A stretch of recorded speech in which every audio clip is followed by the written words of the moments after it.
मैं सभी को नमन करता हूँ और आपके अंदर जो दिव्य परमात्मा है उनको भी मेरा नमन स्वीकार करें। जय सीताराम, जय सीताराम, जय सीताराम। मंत्र योग के अंतर्गत हम लोगों ने कल हवन, तर्पण और मुद्रा को हम लोगों ने जाना। ये सब अंग हैं और आज हम लोग बलि और याग को हम लोग देखते हैं, इसको समझते हैं। आखिर ये दो अंग कितने महत्वपूर्ण है और हम लोग इसके विषय में ज़्यादा जानकारी नहीं रखते। पूजा की विधि तो सभी लोग अपने घर में छोटी मोटी पूजा सभी लोग करते हैं, लेकिन छोटी छोटी त्रुटियों के साथ हम लोग करते हैं। ये उम्मीद करते हैं कि ये शायद त्रुटियां भगवान हमको माफ करते हैं, लेकिन त्रुटि तो त्रुटि है। अगर वो माफ करने योग्य हो तो वो माफ करी जाएगी, लेकिन अगर त्रुटियों के हम लगातार करते ही चले जाएं और अपने मन को ही सर्वोपरि और अहंकार इत्यादि को सर्वोपरि रखें कि हमको किसी की सुननी नहीं है, जो हम करते चले आ रहे हैं उसी को हम करते ही रहेंगे, तो आप निश्चित आप समझ लीजिए कि आप दंड के भागी हैं। या तो आप सही प्रकार का आचरण करें। अगर सही प्रकार का आचरण नहीं होता है तो आप ये समझ लीजिए कि देवताओं के द्वारा उसको व्यभिचार यानी डिसरेस्पेक्ट, इसी को डिसरेस्पेक्ट कहा जाता है। तो छोटी छोटी चीजें हैं, आप भली प्रकार से करते हैं, लेकिन फिर भी छोटी छोटी त्रुटियां जो हो जाती हैं उससे आपका यज्ञ सार्थक नहीं होता है। हाँ, कभी कभी हम लोग देखते हैं, कभी कभी हम लोग ये भी चीज देखते हैं कि किसी स्थान, गलत स्थान में पूजा अर्चना खूब होती है। आगे चल के हम लोग ये पता भी चलेगा कि 5 प्रकार की शुद्धि यानी 5 शुद्धि अति आवश्यक, यानी स्थान की शुद्धि। और कई आज के कलयुग में तो स्थान की शुद्धि देखी नहीं जाती है, और मंदिर को नाली के किनारे बना देंगे, किसी वृक्ष के नीचे बना देंगे, जैसे पीपल का वृक्ष जहां पर दरिद्रता निवास करती है, तो जो कि अपवित्र माना जाता है, उसके आसपास उठना बैठना, उसकी छाई और वास्तु के दोष से हिसाब से भी अगर कोई उगते हुए सूरज के सामने अगर पीपल का वृक्ष है तो बड़ा नुकसानदायक होता है।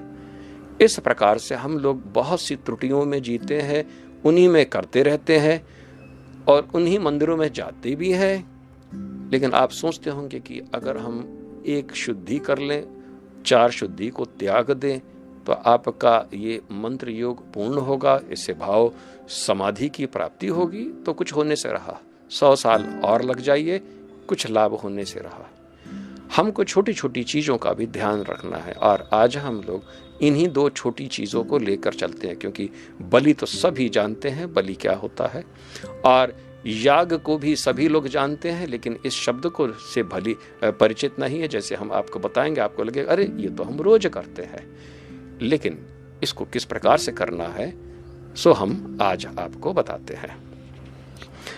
तो मंत्र योग के अंतर्गत में हम सबसे पहले आज हम बलि की विशेषताएं बताते हैं। आखिर बलि क्या है? सभी को मालूम है बलि का मतलब है कि सैक्रिफाइस, यानी कि किसी की बलि दे देना। लेकिन क्या बलि यही है? आखिर हम बलि को कब करते हैं? पूजा पाठ करने से पहले या पूजा पाठ करने के पश्चात? आखिर बलि का स्थान क्यों है? आखिर जब हम भगवान को प्रसन्न करने के लिए हम बहुत से कार्य करते हैं तो फिर बलि की भी आवश्यकता क्यों है? बलि का अर्थ होता है कि आप भगवान को एक गिफ्ट के रूप में कुछ दे रहे हैं। अब बलि को भी आप 2 प्रकार से देखने की कोशिश करें, एक व्यष्टि रूप से और एक समष्टि रूप से। यानी कि हम अपने कल्याण हेतु कुछ ऐसी वस्तु को हम भगवान को दे रहे हैं जिससे कि हमारे इष्ट देवता, क्योंकि हमेशा पूजा इष्ट देवता के लिए की जाती है, और अगर वो साक्षात संपूर्ण भगवान को ही आपने इष्ट बना लिया है तब तो बहुत ही अच्छी बात है। लेकिन देवता भी अपनी विभूतियों के साथ रहते हैं। कोई पितरों की उपासना करता है, कोई प्रेतों की उपासना करता है, और कोई अवतार गुरु देवताओं की उपासना करता है, और कोई सीधा सगुण रूप के 5 भाव उन्हीं की उपासना करता है। तो और कुछ लोग निराकार परब्रह्म की, लेकिन निराकार परब्रह्म की तो केवल, और सन्यासियों को, वो भी हंस और परमहंस के जो सन्यासी होते हैं उन्हीं को करने का अधिकार है। सगुण उपासना ही सबसे हितप्रद है, और सगुण उपासना के अंतर्गत में ये अवतार उपासना और भगवान के 5 भाव की उपासना, और यही इन्हीं में से आप अपने संप्रदाय के अनुसार आप अपना इष्ट देवता जो अच्छे लगते हो आपको, उनको देखने की परम लालसा हो, जिनके लिए आप सब पूजा पाठ इत्यादि कर रहे हो, उनको ही इष्ट देवता माना जाता है। और कुछ लोग इष्ट देवता को वो अपने पारिवारिक, जैसे कुल देवता, इस हिसाब से, लेकिन जितने भी द्विज हैं उनके सबके इष्ट देवता गायत्री हैं, क्योंकि गायत्री मंत्र को ही उन्होंने ग्रहण किया है, गायत्री मंत्र को ही उन्होंने धारण किया है, यज्ञ पवित्र को धारण किया है। तो सब जितने भी द्विज हैं सब, लेकिन इसके पश्चात भी अगर आपके कोई और भी आपने इष्ट रखा, यानी मूल तो गायत्री है, और गायत्री के पश्चात राम भी आपके इष्ट हो सकते हैं, हनुमान जी भी इष्ट हो सकते हैं, और उनकी उपासना सर्वहितकारी है।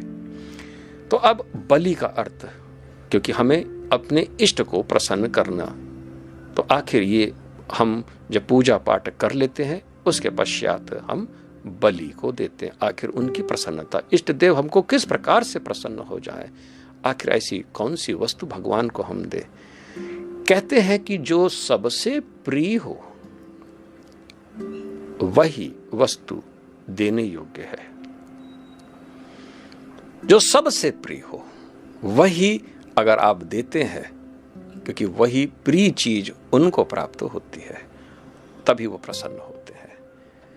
और हम लोगों की ऐसी मानसिकता हो गई कलयुग के अंतर्गत में, जो सबसे अप्रिय चीज हो, जिसको हम ग्रहण ही नहीं करना चाहते हैं, वही इस संसार में अब भगवान ये मैंने आपको दे दिया। इसको हम लोग कहते हैं कि हाँ, मैंने भगवान को बलि दे दिया। लेकिन अब आप सोचें कि क्या जो अप्रिय वस्तु को अपने इष्ट देवता को देंगे तो वो क्या उनको प्रसन्नता प्राप्त होगी? सोच के देखिए, आपके अगर कोई मित्र हो और आपको जो अप्रिय लगे उसको दे दीजिए, आपको मित्र को कितना अच्छा लगेगा समझ सकते हैं आप ही किसी के घर में जाएं और उस घर में एक ऐसी वस्तु जिसका कोई भी उपभोग नहीं करता है, वर्थलेस थी, और उसने आपको दे दी, आपको समझ में आ जाएगा मेरी बात। जब आपको ये सब चीजें अच्छी नहीं लगती तो भला इष्ट देवता को ये बात अच्छी कैसे लगेगी? हम लोग जब मंत्र की साधना करते हैं तो हर हाल में मंत्र की सिद्धि के लिए करते हैं, यानी कि हमको जो विशेष फल है, यानी भाव की समाधि मंत्र योग के अंतर्गत, उसको हमें पाना है, और उसको पाने के लिए हम छटपटाते हैं। भगवान के स्वरूप का दर्शन करने के लिए हम छटपटाते हैं। प्रेम में हमारा अस्तित्व होता है, और उस प्रेम में अस्तित्व में एक अप्रेममय वस्तु का देना बलि नहीं हो सकता है, नहीं हो सकता है। तो बलि की सबसे पहली विशेषता है कि आपको जो प्रिय हो वही भगवान को दें। आप देखेंगे इष्ट देव बहुत ही तुरंत प्रसन्न हो जाते हैं।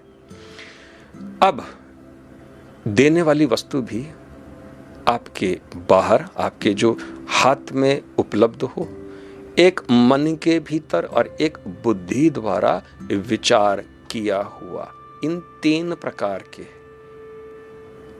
ये वस्तु होती है। आप सोचते होंगे कि ये कैसी बात हो रही है, लेकिन बात तो सत्य है। जो वस्तु आप अपने शरीर को अगर आप मानते हैं कि हाँ, जो बाहरी ऑब्जेक्ट है, जितने भी बाहरी चीज है, इनको भी आप दे सकते हैं। मन के भीतर भी कई प्रकार की वस्तु भी आप दे सकते हैं, जैसे काम, क्रोध, लोभ, घृणा, तृष्णा इत्यादि भी दे सकते हैं। और इसके अलावा आप बुद्धि का विचारा हुआ, अब जैसे लोग 14 भुवन भी बलि के रूप में भगवान को दे देते हैं। 14 भुवन यानी कि भू से भुवर लोक, भुवर से स्वर्ग लोक, स्वर्ग से महर जन, सब कुछ भगवान को दे देते हैं, क्योंकि भगवान तुम प्रिय हो। मेरे लिए ये सब वस्तुएं किसी काम की नहीं है, लेकिन पहले मेरा मन इन्हीं में रमता था। उन वस्तुओं को देना बलि कहा गया है। अब बलि के भी 3 स्वरूप, सात्विक, राजसी और तामसी। इनके लिए सबके माने अलग हो जाते हैं। जो सात्विक मनुष्य है वो बुद्धि से विचार किया हुआ वस्तु ही देता है। जो राजसी होता है वो मन से कल्पित, जो मन की सबसे तीव्र इच्छा वही देता है। और जो तामसी होता है वो अर्थ का अनर्थ करता है। इसलिए वो सबसे प्रिय, उसको अगर बोलो तो क्या है, अगर कोई भेड़ चराता हो तो उसके लिए तो सबसे प्रिय बकरी है, तो बकरी का गला काट दे, है कि नहीं। और यही हम लोग पूरे संसार में देखते चले आ रहे हैं। जो मूढ़ता है यानी कि तमोगुणी के लोग जितने भी हैं वो सीधा इस प्रकार की बलि देते हैं, यानी कि जानवरों का बलि, यानी खून खच्चर। और ऐसा त्योहार भी है जिसमें बकरे इत्यादि काटे जाते हैं। ऐसे मंदिर भी है जो वहां पर बकरे, भैंस इत्यादि, और वो भी सब आसाम इत्यादि। उनकी मूर्ता हजारों साल से नहीं गई, और इस कलयुग में भी उनकी मूर्ता जा सकती है ना, कतई नहीं जाएगी। और प्रेतों को तो अक्सर बलि दी ही जाती है। मजार में अक्सर लोग चादर चढ़ाने जाते हैं। हमारे पहले प्रधानमंत्री वो भी चादर चढ़ाने जाते थे। तो बलि तो कुछ भी, यानी भगवान की प्रसन्नता के लिए कुछ भी, प्रेतों को चादर चढ़ाना, गुरुओं के पास जाना, अपनी प्रिय वस्तु देना उनको। आखिर हम बलि का अर्थ यही है कि हम सैक्रिफाइस। अब हम आपको बताते हैं कि अगर जानवर की बलि देनी है तो कैसे देनी है, क्योंकि हम बलि का अर्थ केवल हिंसा नहीं होता है। बलि का अर्थ होता है किसी को मुक्त करना, जो आपके बंधन में हो उसको मुक्त करना, वही बलि है। हम लोग जब पैदा होते हैं तो हमारी मुट्ठी कस के बंधी रहती है, मृत्यु में हमारी मुट्ठी एक खुले जाती है। और बलि का अर्थ यही है कि हमको अपनी पकड़ में जो भी सबसे प्रिय वस्तु हो वो धीमे धीमे एक एक करके छोड़ना है। वही यानी कि समस्त अवासनाओं का त्याग, जो शरीर से, मन से, बुद्धि से जिसको हमने पकड़ रखा है उसी को त्याग धीमे धीमे करना है। यही बलि है। जो बुद्धिमान पुरुष होते हैं वो असत्य का त्याग करते हैं, भगवान को दे देते हैं। हे भगवान, आज से मैं कभी भी असत्य नहीं बोलूंगा। ये सब मैं तुम्हारा जितना भी असत्य का जितना भी स्वरूप है सब तुम्हारे चरणों में अर्पित करता हूं। ये सबसे श्रेष्ठ बलि है। और भी अगर आप बुद्धिमान हो तो समस्त अविद्या को ही मैं आपके श्री चरणों में अर्पित करता हूं। समस्त, जब सारी अविद्या आप भगवान के श्री चरणों में रख देंगे तो ब्रह्ममय स्वरूप आपका तुरंत हो जाएगा। क्योंकि जब अविद्या चली गई तो ब्रह्म के स्वरूप में आप स्थित हो गए। अविद्या सबसे परम उत्तम वस्तु है जो भगवान को देने योग्य है, क्योंकि इस अविद्या को आप जन्मांतर तक इसको पकड़े हुए। कितनी प्रिय वस्तु है। इस प्रिय वस्तु से, अविद्या से बढ़कर कोई प्रिय वस्तु नहीं है। तभी तो एक जन्म के बाद दूसरे जन्म के बाद हजारों करोड़ों जन्म ले लिए, लेकिन इस अविद्या को हम पकड़े रहते हैं, अपनी मूर्ता को पकड़े रहते हैं। बाकी तो वस्तु, ये बाहरी वस्तु आता है जाता है, लेकिन अविद्या तो भीतरी हम पकड़े हुए हैं। उसका बलिदान करना श्रेष्ठ है। कुछ लोग अपने तन को ही बलि के रूप में समर्पित कर देते हैं अपने राष्ट्र के लिए, देवी यानी भारत माता के लिए, और ऐसी बलिदान भी अत्यधिक श्रेष्ठ है। इष्ट देवता अत्यंत प्रिय हो जाते हैं, और ऐसे योद्धा को स्वर्ग निश्चित है, क्योंकि युद्ध में उसने अपने शरीर का बलिदान कर दिया। इसी को बलि, बलिदान, यही शब्दों का प्रयोग होता है, यानी कि बलि में अपना ही सर्वस्व आपने दान कर दिया। बलि के रूप में अगर हम देखते हैं तो कर्ण ने भी अपना सब कुछ दे दिया, लेकिन बलि का अर्थ, इसका सदुपयोग करना अति आवश्यक है। जो तामसी लोग हैं, उन तामसी लोगों के लिए मेरा अनुरोध है कि कभी भी किसी जानवर, क्योंकि जानवर को बलि नहीं इस प्रकार से दी जाती है, गर्दन काट के दे दिया, उनका खून खच्चर कर दिया, ये सब निषिद्ध है वेदों के अंतर्गत। लेकिन फिर भी मंदिरों में, जैसे कामाख्या के मंदिर में, जैसे काली घाट कलकत्ता में, वहाँ पर तो बलि दी जाती है। और भी कई जगह है बलियों का, बलि देने का प्रचलन है सदियों से, यानी सदियों से वहाँ के लोग मूढ़ से मूढ़ ही थे। तंत्र के साधना के अंतर्गत इस प्रकार की बलि, क्योंकि वही आपको जो प्रिय है, क्योंकि आपकी बुद्धि इतनी छोटी है कि आपको क्या करना है क्या नहीं करना है, लेकिन भगवान को प्रसन्नता करने के लिए आपको अपना खून, रक्त इत्यादि सब हम लोग भगवान को अर्पित करते हैं। आखिर छाया पथ से निकलकर हमको ज्योति पथ में अग्रसर होना है, तो बलि छाया की ही की जाती है, ज्योति की बलि नहीं की जाती है। लेकिन फिर भी हम लोग ज्योति को भी हम भगवान को दिखाते हैं, धूप बाती इत्यादि सब हम भगवान को अर्पित करते हैं, क्योंकि ये सब उनको प्रिय है। बलि के अंतर्गत हम लोग आखिर बलि किसको कैसे देना है, क्या देना है, ये सबसे महत्वपूर्ण है। जब हम बलि देते हैं तो हम छाया की ही बलि देते हैं। वस्तु की बलि छाया, यानी छाया की बलि। कोई जीवित जानवर हो अगर बड़ा प्रिय है, तो ऐसी स्थिति में हम क्या करते हैं, हमको क्या करना चाहिए, वेद क्या कहता है? अगर ये ऐसी स्थिति पर उस जानवर को मुक्त किया जाता है, लेकिन जब जानवर खड़ा होता है तो ऐसी स्थिति पर इसकी जो छाया बनती है, उसी छाया पर काले तिल रख दिए जाते हैं, उसी की छाया पर काले तिल, और फिर उस छाया की आप गर्दन काट दीजिए।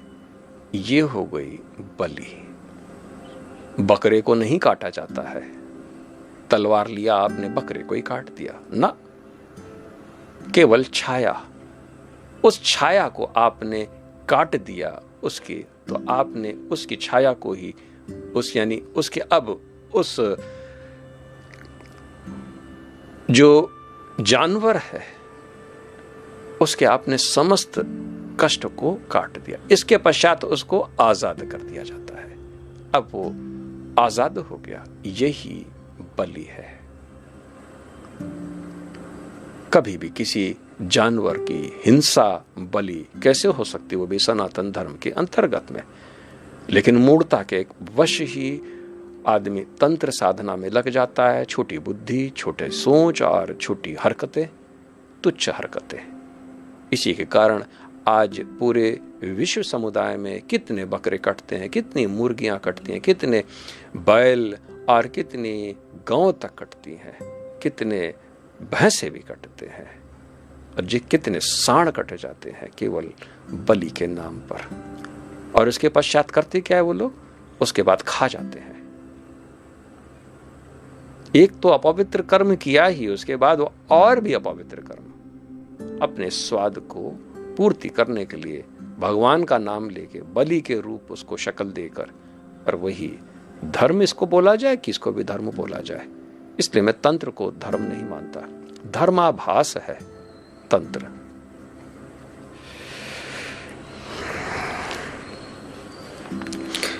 अब जो साधक होते हैं इनको अलग अलग प्रकार की बलि है। अब किन किन दिशाओं में बलि दी जाती है तो हम ये आपको अब बताते हैं। जो अपने पितरों को बलि देना चाहते हैं वो दक्षिण मुख होकर बलि दी जाती है। और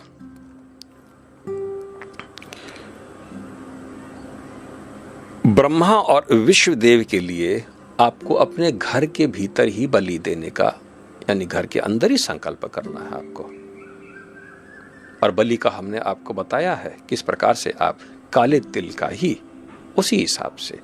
एक और पूजन होती है जो हमारे सनातन धर्म के अंतर्गत में सकट, उसमें भी काले तिल की मूर्ति बनाई जाती है और उसी को काटा जाता है। ये असली बलि है। इनको भी इसी प्रकार से करने का विधान है, लेकिन लोगों ने अपनी मान मर्यादा को भगवान के नाम पर और भी दूषित कर दिए हैं। इंद्र के लिए पूर्व दिशा में और यम के लिए दक्षिण दिशा में, वरुण के लिए पश्चिम दिशा में और चंद्रमा के लिए उत्तर दिशा में बलि देना चाहिए।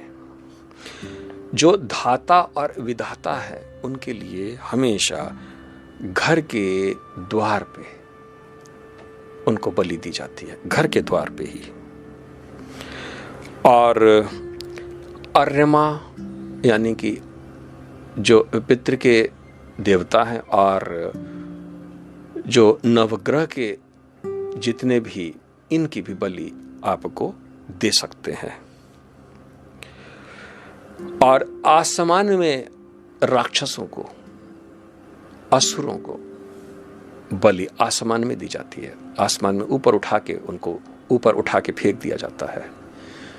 और प्रेतों को जमीन में रख दिया जाता है।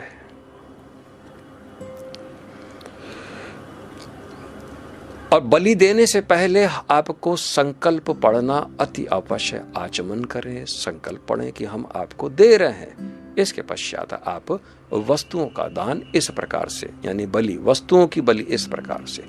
लेकिन मन के भीतर के अंदर कलमश यानी क्रोध, आज से मैं कभी भी भगवान आपके दर्शन मुझे चाहिए और मैं कभी भी आज से कभी भी क्रोध नहीं करूंगा। कभी भी किसी भी स्त्री अपनी पत्नी के सिवा कहीं पर भी गलत नजर से मैं कभी नहीं किसी के साथ व्यभिचार नहीं करूंगा। इस प्रकार की मानसिक संकल्प ये भी बलि के अंतर्गत में है, जो हमने आपको पहले बताया। लेकिन अब जो हम आपको बताया अभी थोड़ी देर पहले, ये सब वस्तु के हिसाब से करा जाता है। तो बुद्धिमान पुरुष अपने बुद्धि द्वारा विचार करके बुद्धि के तत्वों को ही बलिदान के रूप में करता है। जो राजसी है वो मन के द्वारा और जो तामसी है वो वस्तुओं के द्वारा बलिदान करते हैं। एक और बलि देव यज्ञ है, उसको भी आप समझ लें। पूजा पाठ करने के पश्चात जानवरों को आप खिलाएं पिलाएं, ये नित्य किया जाता है। ये नित्य कर्मों के अंतर्गत में होता है। बलि विश्व देव यज्ञ कहा जाता है। चिड़िए हैं, बंदर हैं, आप दाना ले लीजिए और तुरंत कोई एक ऐसा बना लीजिए जिसमें कटोरा बना लीजिए, उसके अंदर दाने डाल दीजिए और पानी का सामान रख दीजिए। या आपके घर के बाहर गाय आती हैं तो वहाँ पर पानी भर दीजिए उनके लिए। ये सब बलि विश्वदेव यज्ञ कहलाता है। इसको पूजा करने के पश्चात सवेरे और शाम हर हाल में करना है, क्योंकि ये नित्य कर्म के अंतर्गत में। इससे आपके समस्त जो दुष्विघ्न है वो सब नष्ट हो जाते हैं। बलि का केवल तात्पर्य भी यही है कि आप अपने समस्त विघ्नों को दूर करने के लिए ही सब किए जाते हैं। ये विघ्न तो आपको पास आएंगे ही आएंगे, पर विघ्नों को दूर करने के लिए केवल एक साधन, और वो है बलि। समस्त प्रकार के विघ्नों को दूर करने के लिए ही ये जो बलि के साधन है, इन्हीं को, एक बहुत अच्छी सी कहानी है पुराणों के अंतर्गत में। कोई एक चिड़िया एक मांस का टुकड़ा पकड़े हुए जा रही थी और रास्ते भर सोच रही थी कि आज तो बड़ा हमको सुख प्राप्त होगा, क्योंकि मेरी पत्नी मुझे आज खूब प्यार करेगी, मेरे बच्चे भी खूब प्यार करेंगे। और उस मांस का टुकड़े को वो पकड़े इसी मधुरता के स्वप्न लिए वो आगे बढ़ती जा रही थी। लेकिन उसको ये नहीं मालूम था कि आखिर उस मांस के टुकड़े पर भी कई पक्षियां भी अपनी दृष्टि जमाए हुए थे। और ऐसी स्थिति पर वो जब आगे जा रही थी तो पीछे से कई प्रकार के दूसरे पक्षियां भी उस चिड़िया के ऊपर हमला करते, और हमला करते करते उसकी हालत खराब हो रही थी, लेकिन वो मुंह पे दाबे हुए थी। इतने विघ्न आ गए, उसके प्राण संकट में आ गए। और अचानक जब प्राण उसके संकट पे आ गए, उसका मुंह से आवाज निकली, क्योंकि किसी ने बहुत तेजी से उसको पीछे से काटा और उसके मुंह से आवाज निकली और वो मांस का टुकड़ा उसके मुंह से निकल गया। और जैसे ही मांस का टुकड़ा उसके मुंह से निकला, सारी पक्षियां जो कि मांस के पीछे थी उसको छोड़ के सब मांस के पीछे टूट पड़ी, उसकी जान बच गई। हम लोग इसी प्रकार से जीवन जीते हैं, पक्षी के समान। मन के अंदर वासनाओं का ढेर सारे सब कुछ हमको भोगने हैं, सब कुछ हम रखते हैं, और उसी से हम सोचते हैं कि हमारा परिवार, हमारे बच्चे इत्यादि, और ये भूल जाते हैं कि ये संसार भी कुछ है। सब के लिए हमारे व्यष्टि और समष्टि रूप से हमारे कुछ कर्तव्य हैं, नित्य कर्म है, और सारे विघ्नों को हम लड़ते रहते हैं, एक टेंशन वाली जीवन जीते हैं। लेकिन अपनी कोई भी वस्तु किसी को हम देते नहीं, खासकर अपने इष्ट को तो देते ही नहीं। वो भी वो चीज दी जाती है उनको जो कि आपको पसंद नहीं है। कई लोग हमको भी मिले अपने जीवन में, उन्होंने कहा कि भाई हमने एक यज्ञ किया तो उसमें एक फल को त्यागना था। तो हमने कहा कि भैया कौन सा फल त्यागा? और ये पितरों का ही एक कर्म होता है। बद्रीनाथ जाते हैं, वहां पर बोला जाता है कि भैया कोई 3 फल त्याग दो बलि के रूप में। तो वो ऐसे फल चुनते हैं जिनको उन्होंने आज तक खाया ही नहीं, जैसे पीपल के वृक्ष का पीपल का फल, बरगद के वट का फल, इस प्रकार से उसका वो बलि करते हैं कि अब मैं जीवन में कभी नहीं खाऊंगा। तो ये इस प्रकार की बलि आप समझ लें कि क्या से पितरों को कुछ संतोष प्राप्त होगा। सोचने वाली बात है।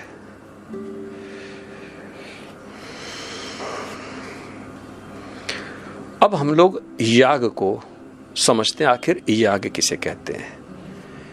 हम लोग रोज पूजन करते हैं, पूजन के अंतर्गत में हम लोग विशेष उनको फल, फूल, धूप, नैवेद्य, चंदन, कुमकुम, रोली, इत्र, गंध इत्यादि हम चढ़ाते हैं उनको।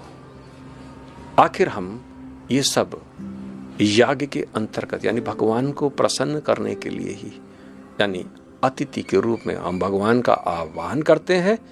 और ऐसी अवस्था में जब भगवान आ जाते हैं तो भगवान को फिर हम अपने इसी को उपचार कहते हैं, यानी कि किस प्रकार से हमने अपने इष्ट देव की पूजन की। आखिर याग 2 प्रकार के होते हैं, एक अंतर्याग और एक बहिर्याग। अंतर्याग केवल योगी ही करते हैं, क्योंकि इसके लिए उनको साधना करनी पड़ती है। लेकिन शुरुआत वो सब बहिर्याग से ही करते हैं, यानी बाहर की वस्तु को देना, सब कुछ बाहर। यानी कि हम श्री विग्रह यानी भगवान की मूर्ति के सामने प्रकट होते हैं, और भगवान की मूर्ति को हम लोग एक एक वस्तु, यानी उनको नहलाना, धुलाना, उनको फिर जल चढ़ाना, आचमन करना इत्यादि इत्यादि सब काम करते हैं। उनको भोग लगा के देना, घर में जो भी वस्तु होती है, खाना बनता है, वो सब भगवान की अलग से कटोरी, अलग से भगवान का थाली इत्यादि सब हम लोग रखते हैं। भगवान के विशेष कपड़े, भगवान को कपड़े पहनाने हैं इत्यादि इत्यादि, जो वैष्णव जैसे करते हैं। इसी प्रकार से हम लोग करते हैं। कोई त्योहारों में एक बार कपड़े इत्यादि करते हैं और फोटो होती है, रोज उनके जाके पूजा कर लेते हैं, एक धूप बत्ती चला देते हैं, हाथ जोड़ लेते हैं। कुछ लोग पूरे पूरे विधि विधान से रोज कम से कम 5 वस्तु तो देते ही देते हैं, और कोई लोग तो पूरे 16 देते हैं। और इसी प्रकार से भगवान की हम लोग पूजा करते हैं। ये हर घर में नित्य होता है। और कोई तो कुछ भी नहीं करता है, हाथ जोड़ लेता है, बस खत्म हो गई पूजा, बस अपने मन के अंदर हमने कर लिया। तो ये मन के अंदर जो बातें बोली जाती हैं वो उसी को हम अंतर्याग, मन के अंदर भी विशेष तौर से इसकी पूजा का महत्व है। मन के ही भीतर, और मन के भीतर तभी हो सकता है जब आप बाहरी को बहुत ही अच्छी प्रकार से कर लिए हो, और मन के द्वारा वही कार्य को अब आप योग के साधन के अंतर्गत आप सूक्ष्म शरीर से सूक्ष्म तत्वों को लेकर सूक्ष्म स्वरूप में आप वही पूजा और मन के अंदर समस्त मंत्रों के साथ वही क्रिया आप भगवान के साथ कर रहे हैं। जो अंतर्याग है वही सूक्ष्म क्रिया है, सूक्ष्म तत्व यानी सूक्ष्म शरीर। लेकिन जब आप अपने शरीर को ही अपना आत्मा मानते हो, तब फिर आप अंतर्मुखी कैसे कर सकते हैं? सोचने वाली बात है।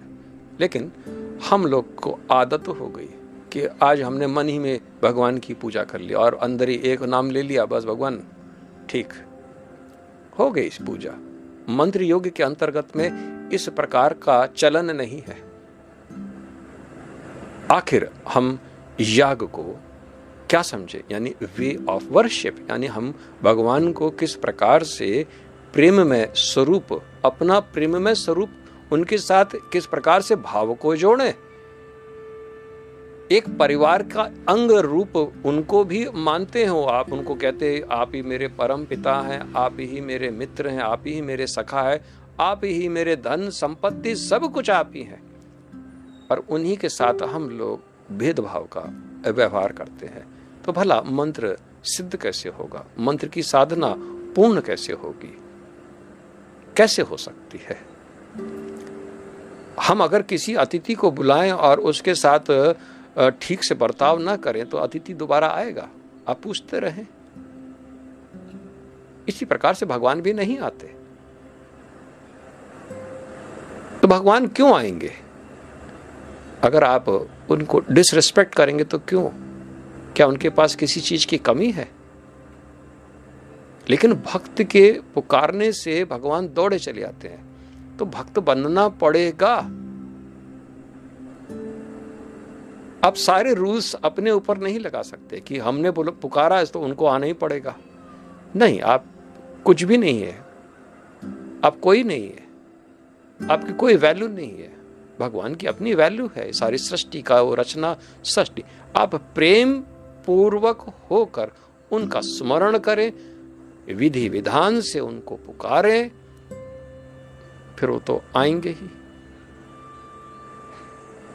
आपके किसी भी कर्म उनके पास नहीं जाते, लेकिन आपका केवल प्रेममय आचरण ही उनके पास पहुंचता है। इसके सिवा आप सोना चांदी के बर्तन में भगवान को बुलाइए और उनको सब्जी साग जो कुछ भी अच्छा सा बना उसको खिलाइए, जैसे दुर्योधन करना चाहता था, लेकिन भगवान तो सब्जी खाने के लिए विदुर के पास चले गए। इस बात को हमेशा समझें कि हमारा आचार व्यभिचार ना हो, और इसी के लिए कुछ नियम बनाए गए हैं, यानी उपचार, सबसे कम उपचार। हालांकि 3 प्रकार के ही उपचार बताए गए, और वो भी बहिर्याग के अंतर्गत। अंतर्याग की हम बात अभी नहीं कर रहे, हम बहिर्याग की बात कर रहे हैं। बहिर्याग में 3 प्रकार का उपचार, लेकिन कुछ कहते हैं कि नहीं, 4 प्रकार के उपचार होते हैं। हालांकि विद्वानों में मतों का अंतर है, इसलिए हम कहते हैं कि कोई कुछ कहता है, कोई कुछ, लेकिन हम लोग 16 को ही पूर्ण मानते हैं। अगर आप कहते नहीं 21 पूर्ण है तो क्या फर्क पड़ता है, लेकिन 16 तो कर रहे हैं आप। 16 के बाद आपके पास और भी अगर कोई भी चीज भगवान को अर्पित करनी है, कृपया उसको प्रेषित करें। इसलिए सबसे निम्न को हम पहले देखें तो बेहतर होगा। आखिर सबसे निम्न के अंतर्गत में हम 5 उपचार, इसको कहते हैं पंचोपचार से भगवान की उपासना करना। 5 चीज हर हाल में, इस सब से 5 चीजें तो आप अपने घर में पूजा पाठ कर रहे हैं तो इन 5 चीजों का प्रयुक्त यानी सबसे मिनिमम है। इसके नीचे अगर आप करते हैं तो फिर वो व्यभिचार हुआ। 5 चीजें तो रखना है हर हाल में। दीप, अरे 5 चीजें हैं क्या? ये 5 तत्व को संबोधित करने वाली। समझ के देखिए, जैसे पृथ्वी गंध का स्वरूप, तो गंध को आपको अर्पित करना है। जल तो जल ही है, इसलिए जल भी आपको अर्पित करनी है। अग्नि यानी दीप, दीप को तो आपको आरती करते ही हैं। वायु को भी आप स्पर्श इत्यादि, आखिर स्पर्श कैसे करेंगे आप? वस्त्र इत्यादि, उनको नहलाना धुलाना, इस प्रकार से चंदन लगाना। और एक और है आकाश यानी पुष्प अर्पित करना। ये सब 5 तत्वों के अधीन कुछ इसी में और जोड़ लेते हैं। तो हम आपको बता रहे हैं किस प्रकार से ये किए जाते हैं। जो 21 है उसी को कहते हैं एक वंशति उपचार। जो 16 है इसको षोडश उपचार, जो 10 है 10 उपचार, और जो 5 है उनको पंचोपचार से हम भगवान की पूजा करते हैं। अभी हम अंतर्याग की बात नहीं कर रहे हैं, अंतर्याग को हम इसके पश्चात ही बताएंगे। जो एक वंशिती उपचार है, इसके अंतर्गत सबसे पहले भगवान का आवाहन किया जाता है। जब सबसे प्रथम, ये पूरे 21 है, हम आपको बताएंगे।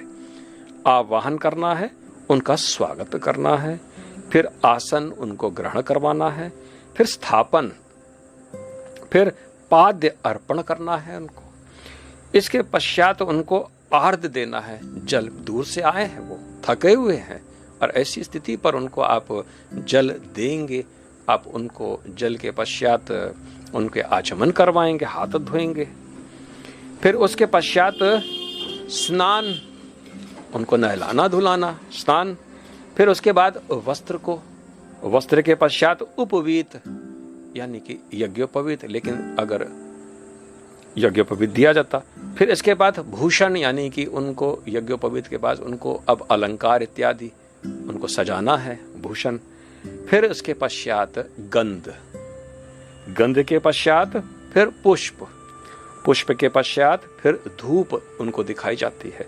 धूप के पश्चात दीप दिखाई जाती है। दीप के बाद नैवेद्य यानी जो आपने घर में खाना बनाया है। अब नैवेद्य के अंतर्गत भी फल भी दिए जाते हैं, ठीक। और इसी प्रकार से आपने दोनों फल भी आपने दिए, और इसके अलावा आपने जो बनाए हैं या मार्केट से स्वीट्स ले आए वो भी भगवान को अर्पित किए। इसके पश्चात आचमन, क्योंकि अब खाना खाने के पश्चात मुंह तो धोया जाता है, आचमन कराना है। आचमन के पश्चात फिर और कुल्ला करना है उनको, ठीक, ये भी करा जाता है। इसके पश्चात जब खाना खा लेते हैं, भगवान को भोग लगाने के पश्चात उनको तांबूल दिया जाता है, यानी कि अब आप उनको पान, इसलिए तांबूल का अति आवश्यक है, तांबूल दियो। माल्या भी है, यानी कि आप उनको माला अर्पण करें, आरती करें, इसके बाद नमस्कार करें, नमस्कार के बाद फिर विसर्जन करते। बस यही इसी को कहते हैं एक वंशति उपचार। 21 प्रकार के, ये पूर्ण है। विशेष पूजा के अंतर्गत में आपको ये करना, जैसे आप और खास बात और भी बताऊं मैं, इन जो भी चीज को आप भगवान को समर्पित करते हैं तो भगवान का नाम उच्चारण करके उसको अर्घ की वस्तु भी बोलना है। जिस प्रकार से हम आपको एक उदाहरण देते हैं, उदाहरण जैसे आप गौरी शंकर की जब उपासना करते हैं तब आपको इस प्रकार से बोलना पड़ेगा, जैसे प्रदक्षिणा आपने सर्वपुट किया, ओम भूर्भुवः स्वः गणेश अंबिकाभ्याम नमः प्रदक्षिणाम समर्पयानि। इसी प्रकार से अगर आप उनको कुछ और दे रहे हैं, जैसे चंदन दे रहे हैं, तो ओम भूर्भुवः स्वः गणेश अंबिकाभ्याम नमः कर्तोद्वन्तक चंदम समर्पयानि। इसी प्रकार से जल देना है, तब ऐसी स्थिति पर भगवान के यानी जो इष्ट देवता है उनका नाम लेकर जो अर्ध की वस्तु है वो समर्पित कर रहे हैं। आचमन समर्पयानि। अगर आपको ये सब नाम नहीं मालूम है, कुछ भी नहीं, तो एक छोटी तरीके से हे भगवान वासुदेव, हम आपको आचमन समर्पित करते हैं। हिंदी में भी बोलिए अगर संस्कृत नहीं आती है, या ओम नमो भगवते वासुदेवाय आचमन समर्पयानि। ये बड़ा सरल है। आपके भाव उसके साथ एक एक वस्तु का आपको करना है।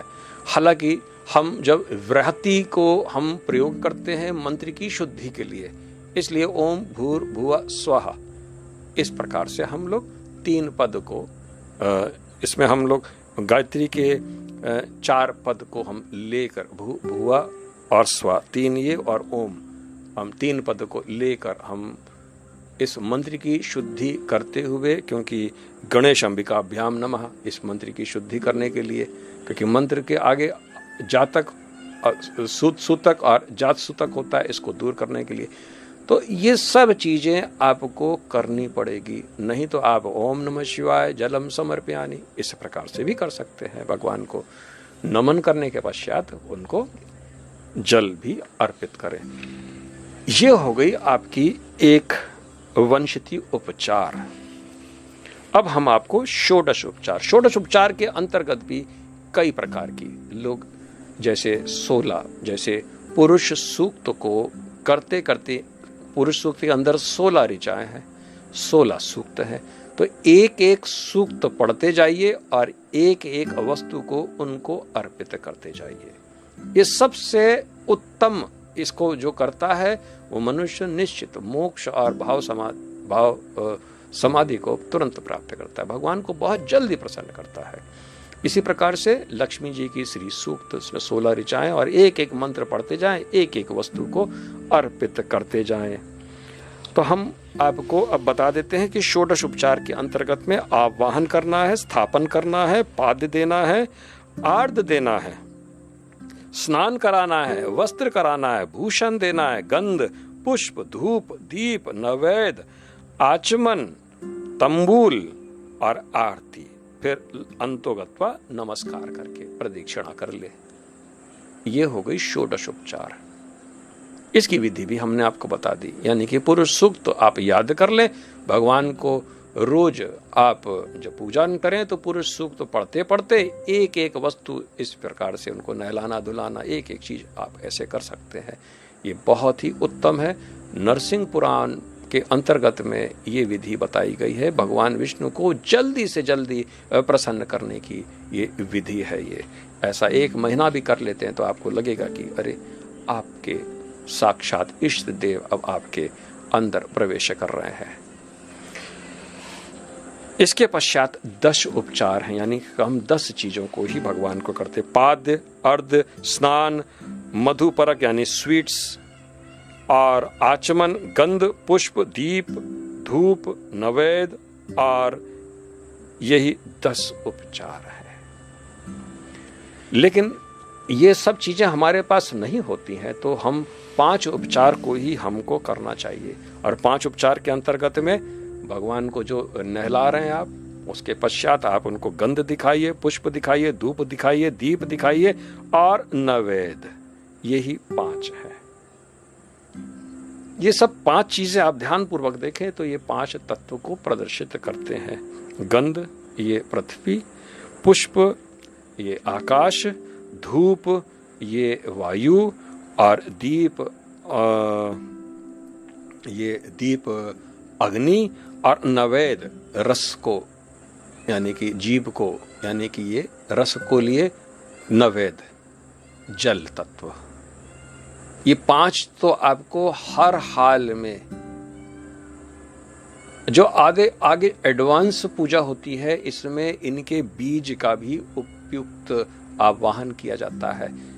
बीज को भी, जैसे पृथ्वी है तो लम शब्द, रम शब्द, वम शब्द, इन शब्दों का भी लिया जाता है मूल मंत्र के साथ और अर्पित करना है। इस प्रकार से ये भी किया जाता है। ये तो हो गई आपकी जो बहिर्याग और अंतर्याग के विषय में हम आपको बताते हैं। आखिर अंतर्याग के अंतर्गत ये योग के अंतर्गत क्रिया है। आने वाले दिनों में हम इस अंतर्याग को आपको हम बताएंगे विधि से, लेकिन हम आज थोड़ा सा बताएंगे। इसको हमको करवाना ही पड़ेगा आपको। जब ध्यान करते हैं, आखिर भगवान का ध्यान जब सामने सिद्ध हो जाता है, उस ध्यान के अंतर्गत ही जो सबसे पवित्र मन के द्वारा इच्छित वस्तु है, जो भी वस्तु है, यही भगवान को अर्पित किया जाता है मन के द्वारा। यानी सूक्ष्म तत्व से सूक्ष्म तत्व की आप सूक्ष्म रूप से ही उनको देते हैं। अंतर्याग की एक बार अगर प्रैक्टिस हो जाए तो फिर बाहरी पूजा का कोई अर्थ नहीं रहता है। आप संध्या भी अंतर्याग के द्वारा कर सकते हैं और बाहरी क्रिया के द्वारा भी कर सकते हैं। तो पहले बाहरी याग को भली प्रकार से ऐसा करना है कि वो मन के भीतर पूरी तरीके से वैसे ही आप कर सके। इसलिए बाहरी याग को करना न छोड़े। आप अपने को भ्रमित ना करें कि अंतर्याग ही मैं करूंगा।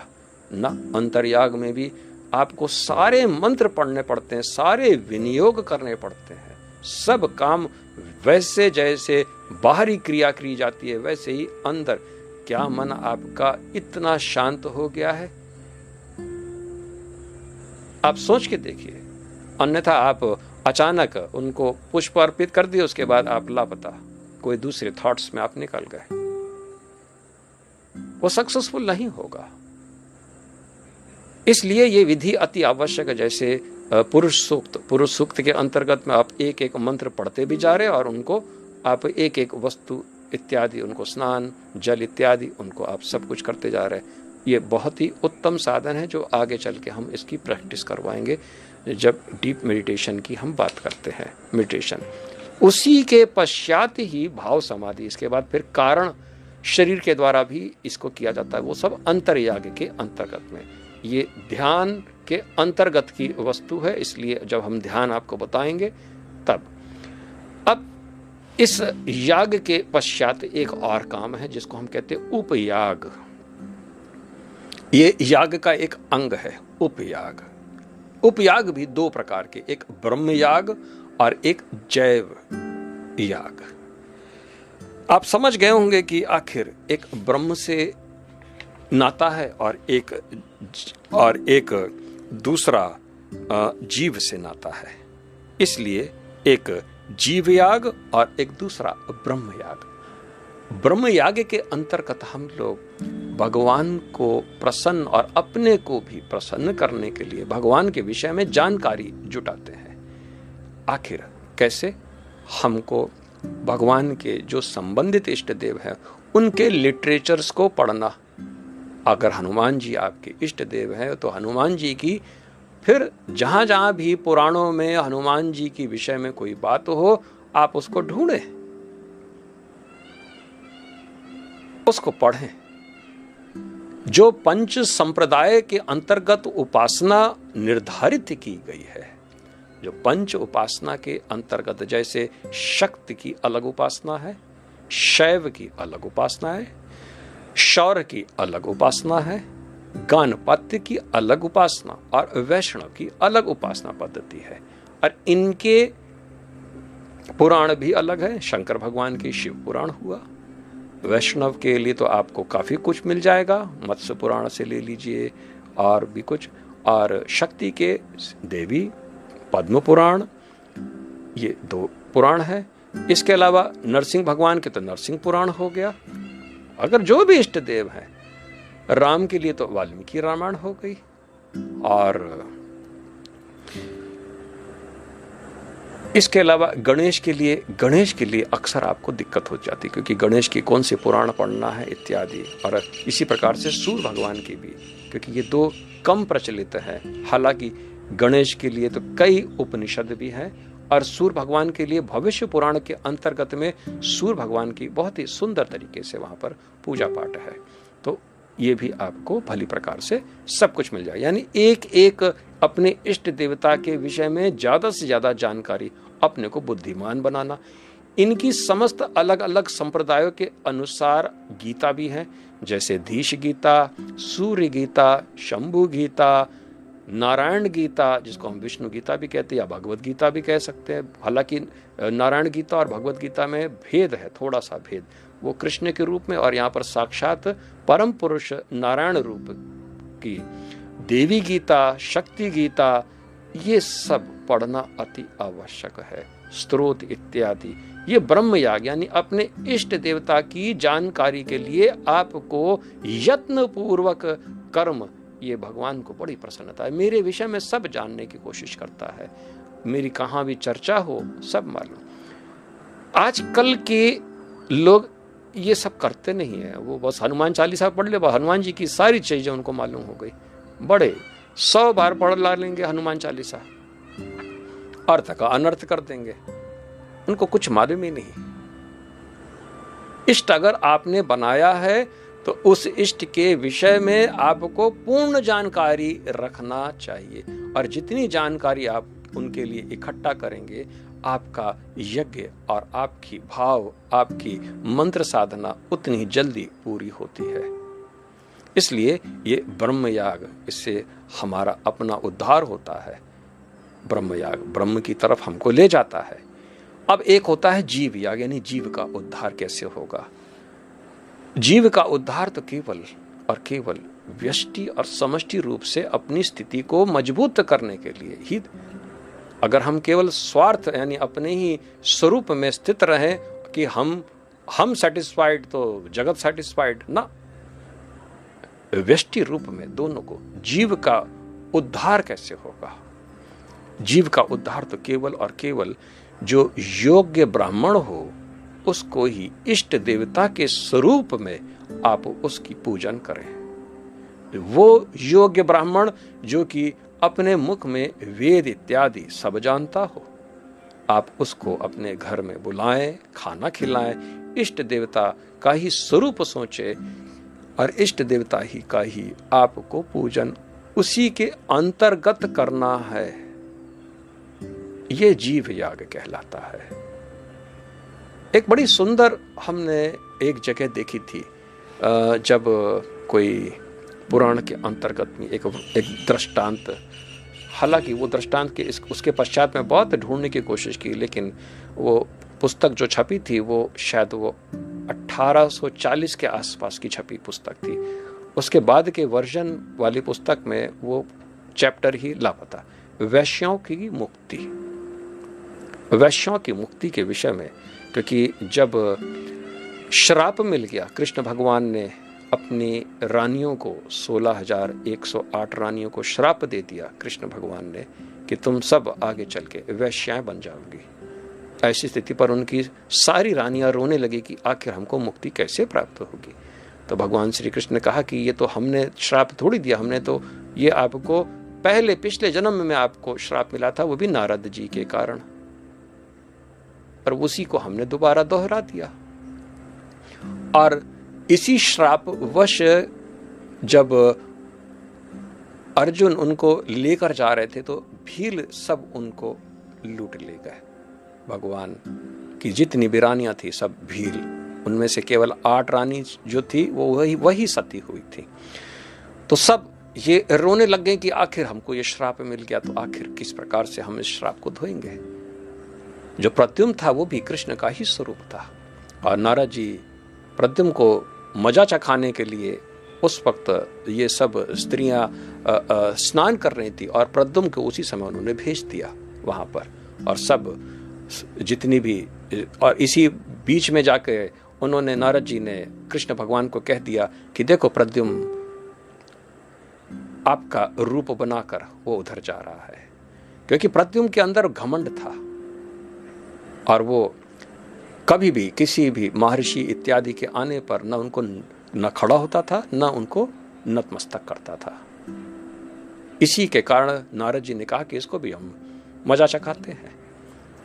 तो वो एक ही से दोनों को उन्होंने, और वो जो मानसरोवर में ये जितनी भी ये अप्सराएं थीं, ये सब नारद जी को देख के हंसने लगी थी, क्योंकि नारद जी इनके सामने नहीं जा पा रहे थे, क्योंकि सब स्नान कर रही थी, सब नग्न रूप में थे, स्नान कर रहे थे। तो उनको उन्होंने श्राप दिया कि जाओ तुम, जन्म तुम्हारा, लेकिन आकाशवाणी हुई कि हाँ भगवान का अवतार हो रहा है तो तुमको सब उन्हीं की पत्नियां बनोगी। तो अब यहां पर जितनी भी रानियां थी, पटरानियां थी, ये सब पूछने लगी कि अब हमारा उद्धार कैसे होगा। तो इसमें उद्धार का उन्होंने, भगवान श्री कृष्ण ने कहा कि जो योग्य ब्राह्मण हो, जब तुम जिस प्रकार से वैश्या इत्यादि बन जाओगे तो ऐसी स्थिति पर उससे धन अवश्य कमाना। धन कमाने के बाद तुम्हारे पास जो कुछ भी धन हो, किसी एक योग्य ब्राह्मण को बुलाना और कामदेव के उपासना करना, क्योंकि प्रद्युम्न के कारण ही हुआ। कामदेव की उस ब्राह्मण के अंतर्गत आप उपासना करें। इसके अलावा फिर भगवान विष्णु की उपासना उसी ब्राह्मण के स्वरूप के अंदर करें। ये जीव याग है। इसके पश्चात आप उस पाप से निवृत्त हो पाओगे। ब्राह्मण अगर कुछ भी ब्राह्मण को पूरी प्रकार से संतोष करें, इसके पश्चात अगर ब्राह्मण कोई भी वस्तु नहीं लेता है तो ब्राह्मण के घर में वो सारी वस्तु पहुंचा दे, उसको आदर के साथ इष्ट देव का ही स्वरूप जानकर आपको ये करना है। ऐसी स्थिति पर ही आपके पाप नष्ट होंगे और आपको इस वैश्या का रूप से आपके समस्त पाप जल के आपको मोक्ष की प्राप्ति होगी। जीव याग का अर्थ यही है कि हम इष्ट को उपासना संतुष्ट करने के लिए योग्य ब्राह्मण, जो कि जिसके मुख से श्रुति और स्मृति नित्य निकलती हो, ऐसे योग्य ब्राह्मण को अपने घर में बुलाएं। सारे विश्व का कल्याण हेतु आप उसकी पूजन करें। इष्ट देव के ही स्वरूप में आप उसको दक्षिणा इत्यादि, भोजन इत्यादि, वस्त्र सब कुछ करवा के आप उनको नमन करके उनको विदा करें। इसी को, ये जो है, इसी को उपयाग और जीव याग, इससे समस्त प्रकार के कल्याण होता है। लेकिन इष्ट देवता का आवाहन ब्राह्मण के अंदर करना ये अति आवश्यक है। आप उस ब्राह्मण को नहीं खिलाते, आप उसी देवता को, जिसकी आप रोज सवेरे शाम जिसकी आप वंदना करते हैं, पहले ब्रह्म याग करना अति आवश्यक है। और उसके पश्चात आपके अंदर भाव अगर टिक जाते हैं, तब ऐसी स्थिति पर ये मोक्ष के लिए तो ब्रह्म याग और जीव याग ये मोक्षकारी है।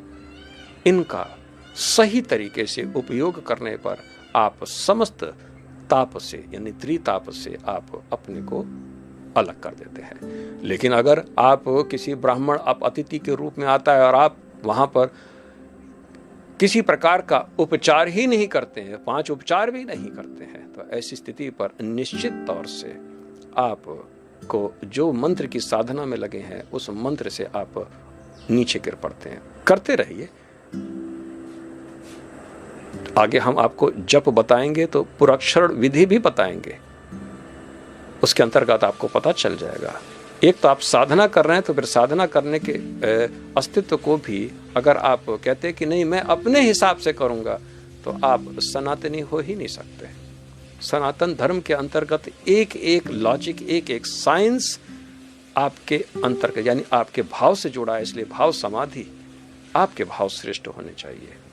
योग्य और अयोग्यता ये बाद में हम लोग इसके विषय में बताएंगे।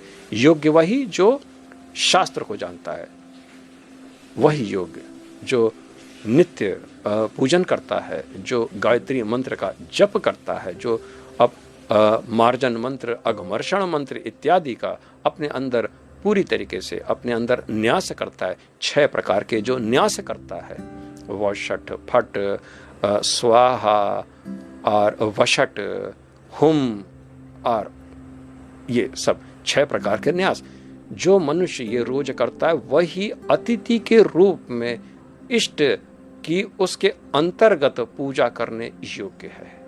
इसके अलावा कोई भी ब्राह्मण हो इत्यादि हो, आप इस संसार का कल्याण अगर चाहते हैं तब तो फिर ब्राह्मणों को बुलाकर उनका सत्कार इत्यादि करना अति आवश्यक है। तो ये हो गया आज उपयाग, और आज हम बलि के विषय में हमने बताया।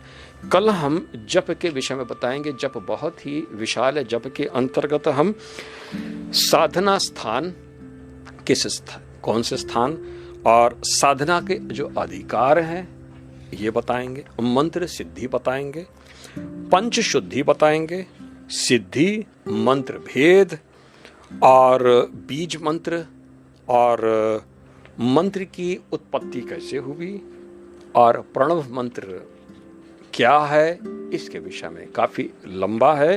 हो सकता है कि हम इसको 2 दिन में बताएं, या हो सकता है कल एक ही दिन में इसको ख़त्म करेंगे। तो अवश्य जुड़े रहें और मुझे आज्ञा दें। जय सीताराम, जय सीताराम, जय सीताराम।